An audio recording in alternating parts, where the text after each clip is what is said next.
E aí, pessoal, estamos aqui para mais um vídeo, dessa vez questãozinha do IME, questão do IME 2001, caiu na prova discursiva de Química. No entanto, enfim, eu quero trazer aqui para vocês, né, a análise física da coisa, porque é bem interessante.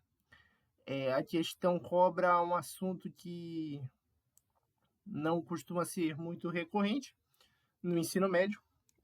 A questão nos fala de gases reais. O que são gases reais? Eu trouxe ela aqui, né, como pano, para a gente, um plano de fundo para a gente discutir, né, o que são gases reais. Porque no ensino médio estamos acostumados com o modelo do gás ideal, ou seja, é um modelo idealizado. Não corresponde à realidade de fato, né, 100%. Bom, mas por que gás ideal? Porque o modelo pressupõe que, em resumo, né, ele pressupõe que, bom, um gás é um composto, né? Aí digamos que aqui eu tenho uma certa porção de gás, vai ficar parecendo um líquido, né? Mas eu tenho uma certa porção de gás aqui dentro desse recipiente. Bom, e o que o modelo do gás ideal, porque ele é ideal, né? O que ele idealiza? É porque, para simplificar, né, ele é um modelo simples para a gente começar a estudar os gases, que são complexos, porque gases são compostos por uma infinidade de partículas. E, bom, a gente sabe da ordem do número de Avogadro, né? 6 vezes 10 elevado a 23 partículas, mais ou menos. Então, enfim, é um número gigantesco. É inviável você resolver a equação de movimento de cada uma delas, né? Você poderia escrever a lei de Newton, força resultante,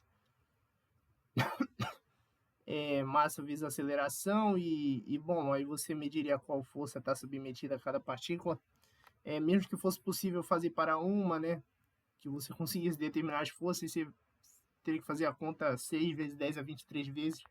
É inviável, né? Teria um conjunto quase infinito de equações. Então, bem, né? Isso viabiliza, isso mostra que o modelo de que um gás, né, é algo muito difícil de ser analisado.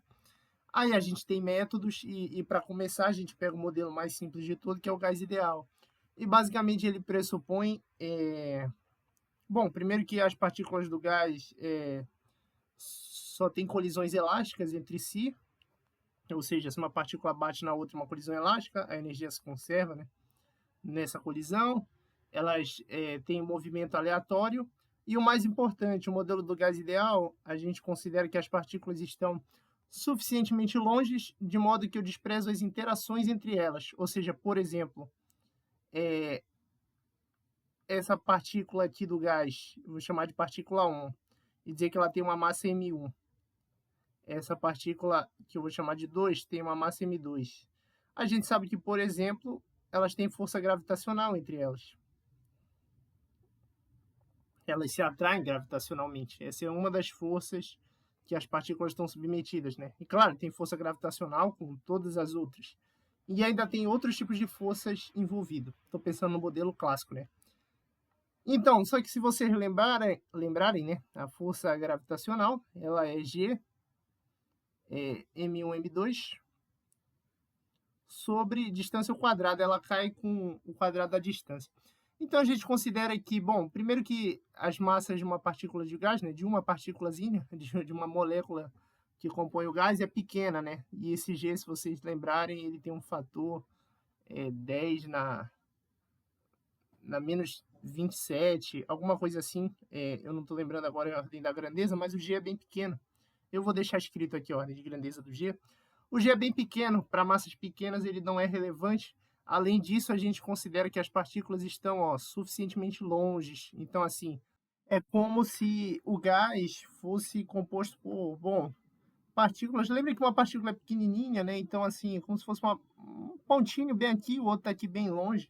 Aí, dada a dimensão deles, é como se o gás fosse isso, né? Eles fossem as moléculas ficassem bem distantes uma da outra no modelo do gás ideal. É isso que a gente considera. E na prática a gente despreza, no gás ideal, a gente despreza a interação entre as moléculas constituem o gás, né, entre seus constituintes. Então, o gás ideal ele é um gás que está se desprezando. Primeiro está se considerando que os choques. Então, enfim, em resumo, eu vou botar aqui, né, choques elásticos.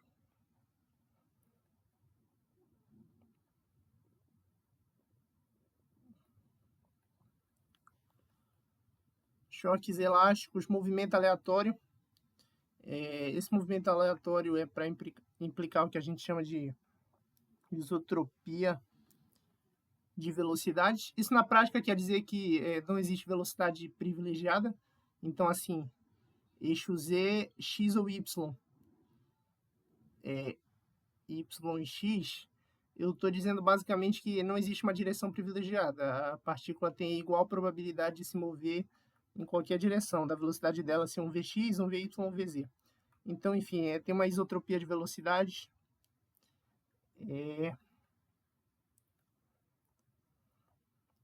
E, bom, estamos desprezando interações internas.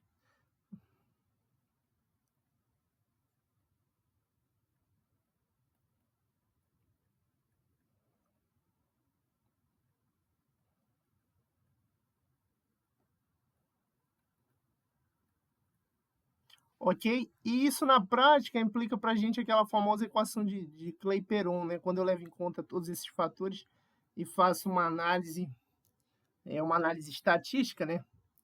Lembrem-se que um gás tem da ordem de 6 vezes 10 elevado a 23 constituintes. Então, quando a gente tem que analisar muitos casos, o que a gente usa é estatística, né? É daí que nasce a física estatística. Então, bom, a gente chega levando em conta essas considerações, isso implica para a gente a famosa equação PV igual a nRT. Mas, como eu disse, pressupõe choques elásticos, isotropia de velocidades e despreza interações internas, além de outras considerações. Vocês devem imaginar que a vida real não é tão simples assim, e de fato não é. Porém, não se enganem, não pensem que é inútil estudar um modelo ideal. Não, é bem útil. Na verdade, isso aqui funciona como uma aproximação muito boa para muitos casos do nosso dia a dia. Os gases ideais, eles funcionam, em geral, para muitos casos mesmo, como uma boa aproximação.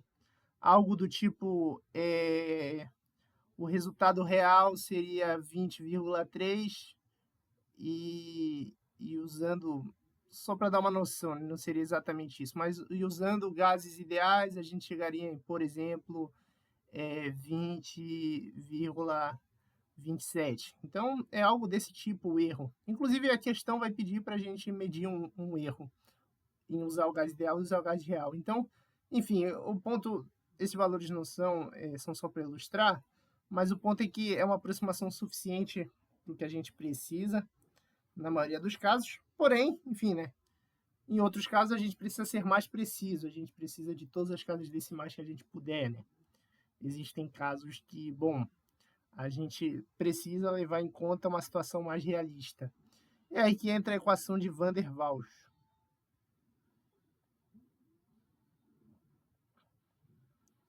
A equação de Van der Waals, ela começa a, por exemplo, levar em conta, ela também, ainda é uma aproximação, não é exatamente a descrição fidedigna, exata do que acontece com o gás, ela não leva em conta tudo, mas ela começa, por exemplo, a levar em conta as interações internas. E, bom, isso já modifica a nossa equação. E aí a gente tem, então, enfim, ela é uma equação que se aproxima mais dos gases reais. Se aproxima mais dos gases reais.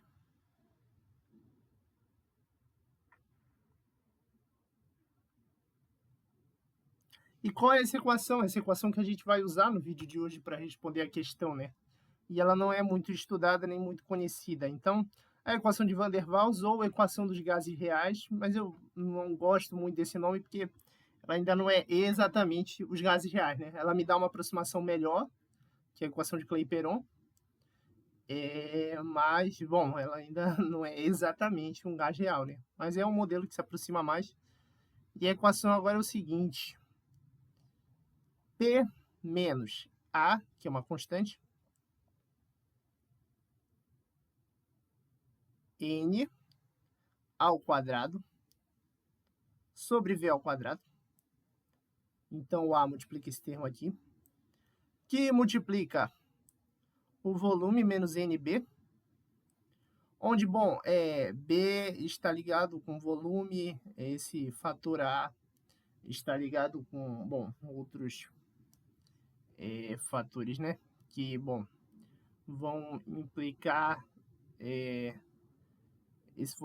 A e B, né? Estão ligados com, bom, ambos estão ligados aqui com volume, na verdade, com o número de mols, que, bem, fazem essas considerações se tornarem cada vez mais distantes da realidade. Mas a equação é essa, P menos A, que é um fator que multiplica N ao quadrado sobre V ao quadrado. Isso daqui multiplica V menos NB, onde V é o volume. E isso é igual a NRT. Então, bom, percebam que a pressão e o volume ganham uma correção. Onde o A, enfim, está relacionado aqui com a pressão,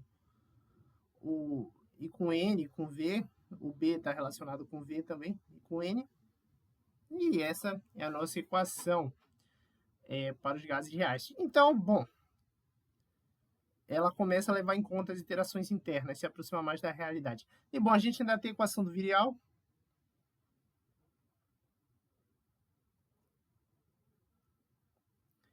A equação do virial, ela seria, bom,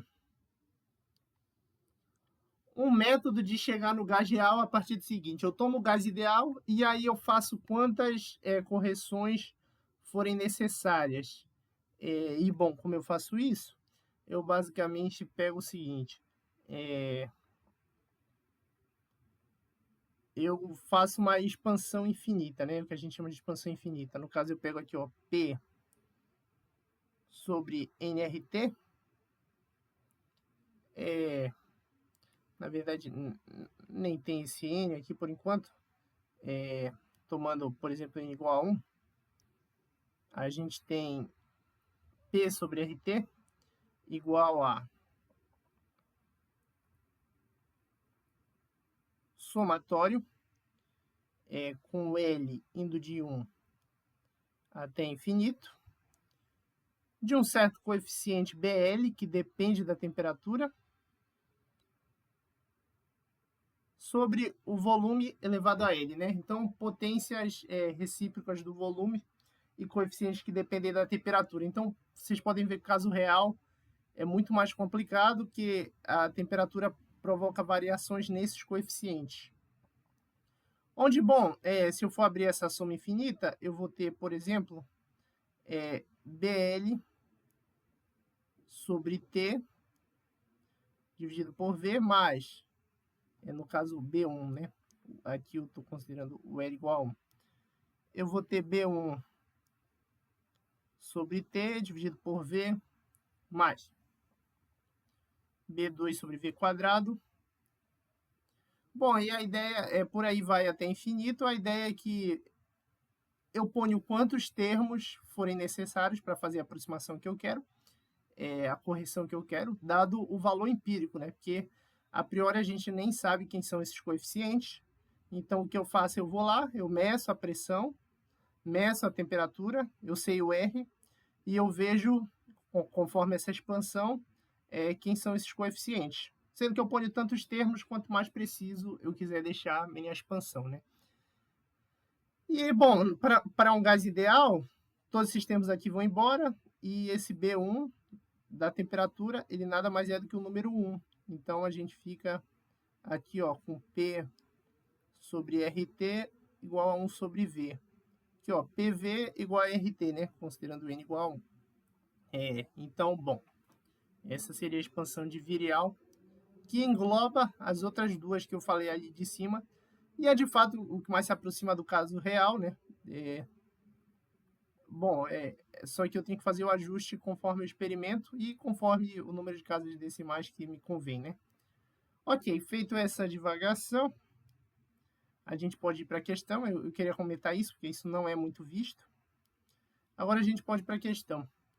A equação do gás ideal só pode ser aplicada para gases reais em determinadas condições especiais de temperatura e pressão. É o que eu falei. Só funciona para certos casos. É uma aproximação boa em certos casos, que são determinadas condições de temperatura e pressão. Na maioria dos casos práticos, é necessário empregar uma outra equação, como a de Van der Waals. Como eu disse, a gente tem a expansão do virial, mas na prática, para muitos problemas, a de Van der Waals já fornece uma correção suficiente. E, bom, a equação dos gases ideais também tem sua utilidade. Não é porque algo é idealizado que a gente deve desprezar. Tem o seu valor em estudar esses casos idealizados. Bom, na maioria dos casos práticos é necessário empregar uma outra equação como a de Van der Waals. Considere um mol de um gás hipotético A contido num recipiente hermético de 1,1 litros a 27 graus Celsius. Com auxílio da equação de Van der Waals, determine o erro cometido no cálculo da pressão total do recipiente quando se considera o gás A como ideal. Perfeito, então ele quer que a gente calcule a pressão via Clapeyron, considerando o gás como ideal, via Van der Waals e note o erro, né? Ou seja, o quanto, se a gente considerar aqui a do Van der Waals, inclusive aqui está faltando um R, né? De onde eu copiei, mas tudo bem. Se a gente considerar que a equação de Van der Waals é a melhor aproximação para esse gás na realidade, a gente vai ver qual é o erro que a equação de Clapeyron gera. Então, vamos lá, né? Por Clapeyron, ou seja, considerando ideal, eu vou chamar de PI. Por Clapeyron, a gente tem PV igual a N, ele falou que é 1 mol, então PV igual a RT, P ideal, né? Então, a gente tem que a pressão do gás ideal é RT sobre V, onde o R é 0,082. Atenção para as unidades, a pressão vai sair em ATM, que é a unidade do R, está considerando ATM. Ele está considerando o volume em litro, o número de mol, o N em mols, que foi o que a gente considerou, né? No caso vale 1 mol, e a temperatura em Kelvin. Beleza, então, ok.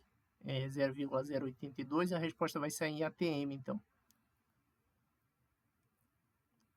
Bom, a temperatura tem que estar em Kelvin, só olhar a unidade aqui. Então, 27 mais 273, famosa conversão, né? 273,15, mas esse vírgula 15 não é tão importante assim, não. Então, bom, é uma temperatura bem conveniente. Isso aqui vai dar 300 Kelvin. Então, vezes 300 e dividido pelo volume. Ele tem 1,1 litros. Se a gente fizer esta conta, eu vou dar uma roubadinha na calculadora. Então, a gente tem 300 vezes 0,082. E quando a gente dividir por 1,1,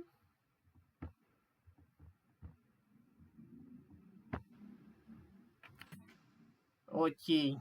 Então, isso aqui está me resultando aproximadamente 22,36 ATM. Ok? Esse seria o resultado. Beleza, agora por Van der Waals. E aí a gente vai calcular o erro em relação a Van der Waals. Bom, se eu considerar como o gás real aqui, só para eu chamar de PR, a gente vai ter A, que multiplica o N é 1, né? N ao quadrado, dá 1. E, bom, então 1 ao quadrado, sobre volume ao quadrado, que multiplica volume menos NB, só que o N é 1. Então fica só B, e aqui fica RT. Ok, agora vamos substituir. Então a gente tem pressão real menos o A, ele me deu como sendo 1,21. Eu já entendi o porra aqui. 1,21, 1. Aí aqui a gente tem 1,1 ao quadrado. O volume 1,1 menos o B, que é 0,1, igual a RT, 0,082 vezes 300. Ok, bem interessante, ele facilitou muito a nossa vida pro gás real, que tem os valores mais feios, né? No caso que a expressão é mais feia, ele dificultou a vida só um pouco nessa conta aqui, que é meio chatinha de fazer, mas aqui ele deixou bem mais fácil. 1,1 ao quadrado dá 1,21, e isso daqui dá 1. Então aqui a gente fica com PR menos 1. Aí, olha, 1,1 menos 0,1 vai dar 1. Aí 1 vezes de qualquer coisa dá ela mesma. Então a gente tem PR menos 1 é 300 vezes 0,082, que dá 24,6 pela minha colinha, ATM. Conclusão, a pressão real seria 25,6 ATM. E olha quanto sai, 22,36, a real seria 25. Já dá para ver que tem um errinho aí, mas pode ver que não é tão distante. Dependendo do que você está fazendo, esse erro é desprezível, né? Ele não é tão relevante. Ok, só que ele quer que a gente calcule a porcentagem do erro. Então, bom, basta pegar a pressão real, subtrair pela ideal, para ver a diferença entre eles, e ver que porcentagem isso corresponde da pressão real. Então, bom, aqui a gente vai ter 25,6 menos 22,36 dividido por 25,6. Ok, então, bom, eu vou fazer isso aqui na calculadora. 25,6 menos 22,36 vai dar 3,24, que quando eu dividir por 25,6, o erro é de aproximadamente 12,66%.